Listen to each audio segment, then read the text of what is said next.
only people who die tend to stay in their graves. I'm not so sure. Wednesday's collecting monsters. He's recruiting.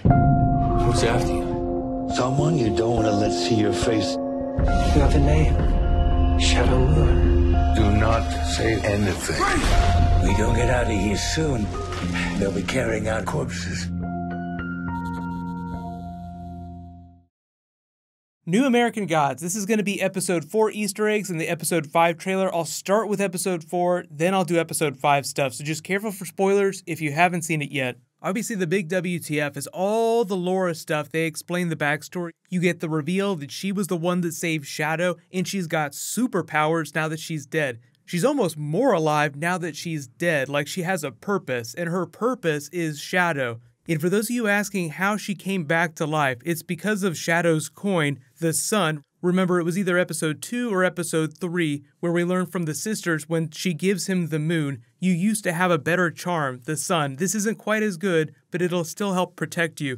So the sun coin is Aztec gold. It represents the sun, the hermetic sun of alchemy, which turned things into gold, but it's also effectively the Philosopher's Stone, which gives life. So, everybody's a Harry Potter fan, the Philosopher's Stone, all about trying to bring Voldemort back to life. When the coin touches her, she becomes a revenant. But the big difference in the books is that she doesn't have superpowers. She's just kind of like a normal person, only she doesn't have any bodily fluids. She just walks around like a normal zombie. But that is why Mad Sweeney goes so nuts when he learns he was so drunk he gave away the wrong coin. He didn't do that on purpose. So in the books, she walks around with the coin around her neck on a chain. As long as she keeps the coin, she can continue being the way she is now. The minute she loses it, she's done. The TV show hasn't made that very clear because it seems like the coin is gone now. Like once it granted her her life back, she's good. But in the books, it's just a little bit more temporary. So there were liberal book changes. Mr. Ibis, the person that we've seen writing in the journal at the beginning of most of the episodes, the coming to America stories that each of the gods tell, how did they get here? Where did they come from?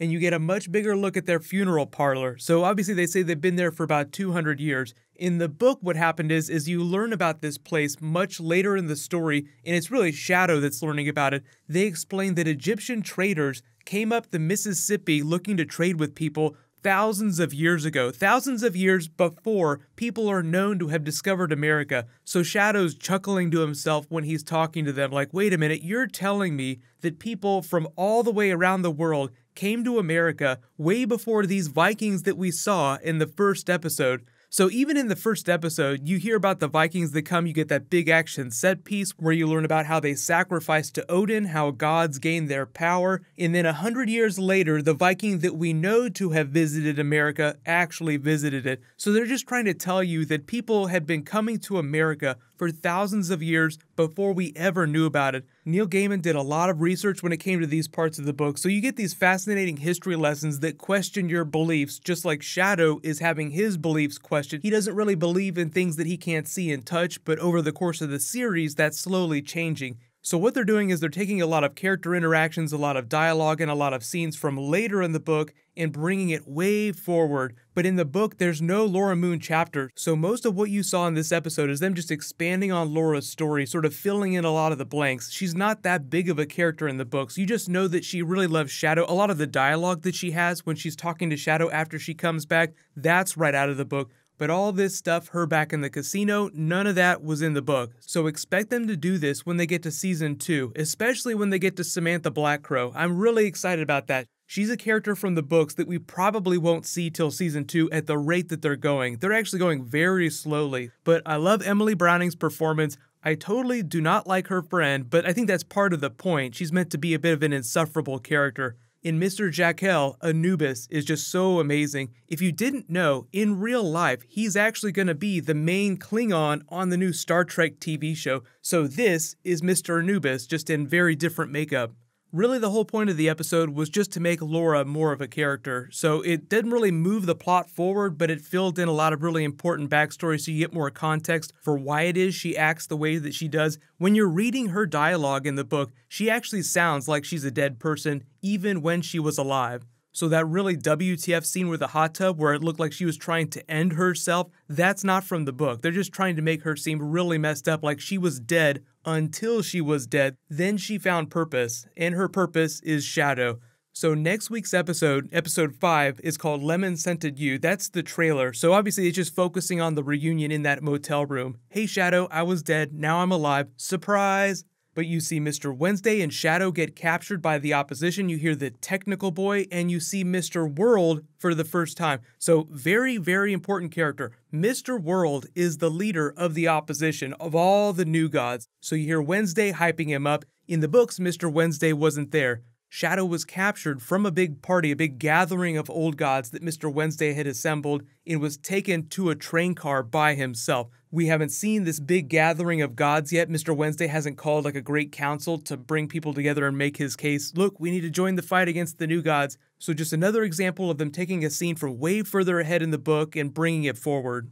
But you can kind of see what's going on. There are 8 episodes. Next week is going to be episode 5, so we're getting pretty close to the end, but it's all about Shadow opening his mind to bigger things, like the idea that the dead can come back to life. The whole thing last week about him having the ability to create snow. He doesn't completely believe it yet, but he's slowly opening his mind to that. But if you are wondering, yes, that was him. He does have magical powers. I talked a little bit about his character in the first episode in the trailer video I did, so I'll link those at the end of this. But at the rate they're going, I have a feeling they'll reach the House on the Rock by the finale. That might be where they end the season, with like a big cliffhanger with Mr. Wednesday making his case. So we can start making our predictions. If you have read the book, let me know where you think they're going to end the first season.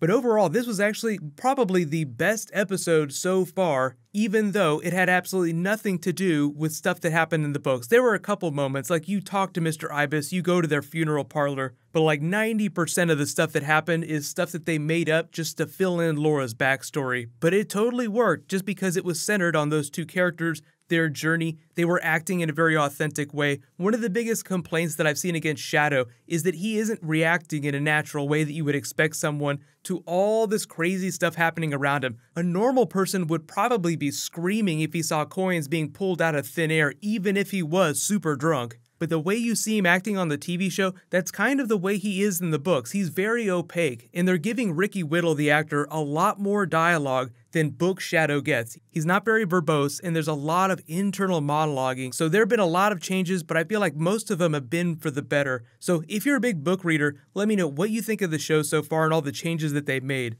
Most of you American Gods fans are also probably watching the Twin Peaks premiere. They have like the first 4 episodes available, I think, on the on-demand app, so you can actually watch like the first 4 hours if you want. But right now I'm not planning on doing any videos. I might do a Twin Peaks video after the season is over, but it seems like there are so few people that get those cable channels because Twin Peaks is Showtime, this is Stars, that it just doesn't make a lot of sense for me to do a whole bunch of videos for that. So eventually I will probably do at least one Twin Peaks video, and just depending on how the schedule works out and how everyone likes them, I'll keep doing American Gods weekly videos. But really next week for American Gods is a heavy plot episode, unlike this episode, which is mostly just backstory. But a whole bunch of comic book stuff happening this week. I'm seeing Wonder Woman in a couple days, so I'll post a non-spoilery review. So far, it seems like everybody is really digging it, but there's a bunch of finales, so while you wait for all that, you can click here for all my American Gods videos, and you can click here for brand new Game of Thrones. Really close for the trailer on that too.